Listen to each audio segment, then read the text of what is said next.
ഈ കമ്മ്യൂണിസ്റ്റുകാരുടെ മനോഭാവം എന്ന് പറയുന്നത് നിങ്ങൾക്ക് ഇനിയും പിടികിട്ടാത്തത് ഒന്നാണ്. ഇതിന്റെ എഴുതുന്നുണ്ട് സാൻജോവിലെ മാനസികാവസ്ഥയെക്കുറിച്ച്.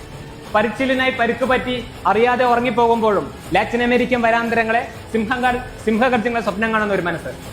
പാരീസ് കമ്മ്യൂൺ പരാജയപ്പെട്ട് ഒളിച്ചോടേണ്ടി വന്നപ്പോഴാണ് യൂജിൻ പോർട്ടിയർ സാർവദേശിക ഗാനം എഴുതിയത്. പലായനം ചെയ്ത് ഒളിവിൽ പോകുമ്പോഴും ലോകമെമ്പാടുമുള്ള പട്ടിണി തടവുകാരെ നിങ്ങൾ ഉയർത്തെഴുന്നേൽക്കുവിൻ എന്ന് പറയാൻ കഴിയുന്ന ഒരു മനസ്സുണ്ട്. ആ മനസ്സാണ് ലോകത്തിലെ ആദ്യത്തെ കമ്മ്യൂണിസ്റ്റ് പത്രം എന്ന് വിശേഷിപ്പിക്കുന്ന മാർക്സിന്റെ പത്രം നിയോ റൈനി സൈത്തോവിയ ഒരു കൊല്ലത്തേക്ക് മുമ്പ് അടച്ചുപൂട്ടേണ്ടി വന്നത്. ആ അടച്ചുപൂട്ടേണ്ടി വന്ന അവസാനത്തെ ലക്കം തട്ട ചുവപ്പ് നിറത്തിലാണ് അത് പുറത്തിറക്കിയത്. ആ ലക്കത്തിൽ തോലിഗാത്തിന്റെ ഒരു കവിതയോടുകൂടിയാണ് അത് പുറത്തിറക്കിയത്.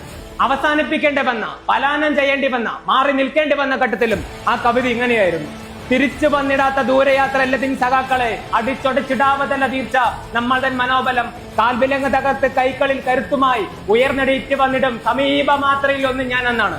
ഞങ്ങൾ ഉയർന്നെണീറ്റ് തിരികെ വരിക തന്നെ ചെയ്യും. ഞങ്ങൾ ഇനി ഭൂമിയിൽ എവിടെയും ഇല്ലാതെ പോയാലും അവശേഷിക്കുന്നത് ഒരാളാണെങ്കിൽ ആ വ്യക്തി പാർട്ടിയായി മാറും, നല്ലതിനു വേണ്ടി പോരാടും.